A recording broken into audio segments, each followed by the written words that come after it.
আজকে কবি ও কবিতা সিরিজে আপনাদের সামনে উপস্থাপন করছি মনিরামপুরের এই সময়ের তরুণ কবি শান্তনু চক্রবর্তীকে।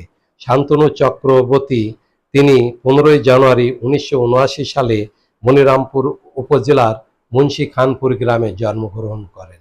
তার পিতার নাম সন্তোষ চক্রবর্তী, মাতার নাম লতিকা চক্রবর্তী। শান্তনু চক্রবর্তী কলকাতা বিশ্ববিদ্যালয় থেকে পড়াশুনো করেছেন। শান্তনু চক্রবর্তী শূন্য দশকের কবি।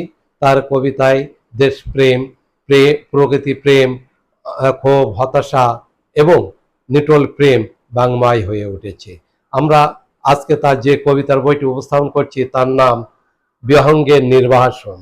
বিহঙ্গের নির্বাসন কবিতা থেকে আমি কিছু কবিতা পাঠ করব।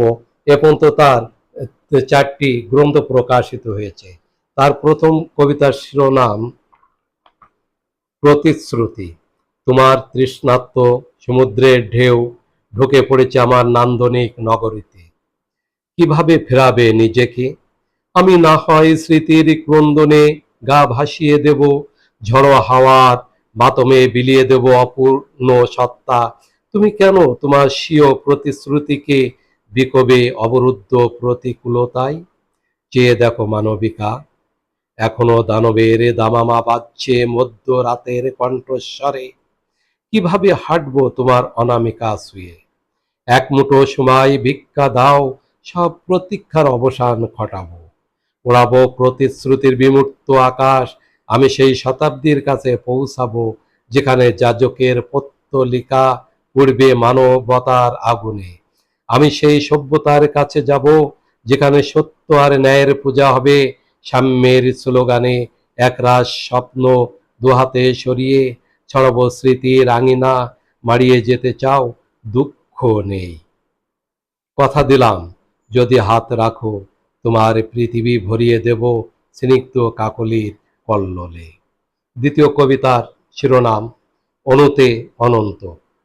তোমার হৃদস্পন্দনে সুপ্ত সাগরের বুকে এখনো ধেয়ে আসে পানকৌড়ির ডানা।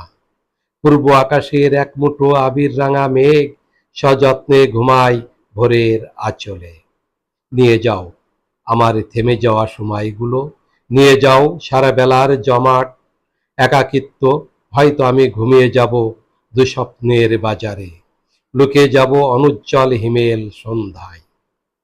পাখিদের সাথে নাই বা কথা হবে, নাই বা হবে ক্লান্ত সারসের সাথে দেখা সম্মোহনে সুর। সেদিনও গাইবে নদী, মেঘেরা ভেসে যাবে কালান্তরের স্রোতে। ধন্যবাদ।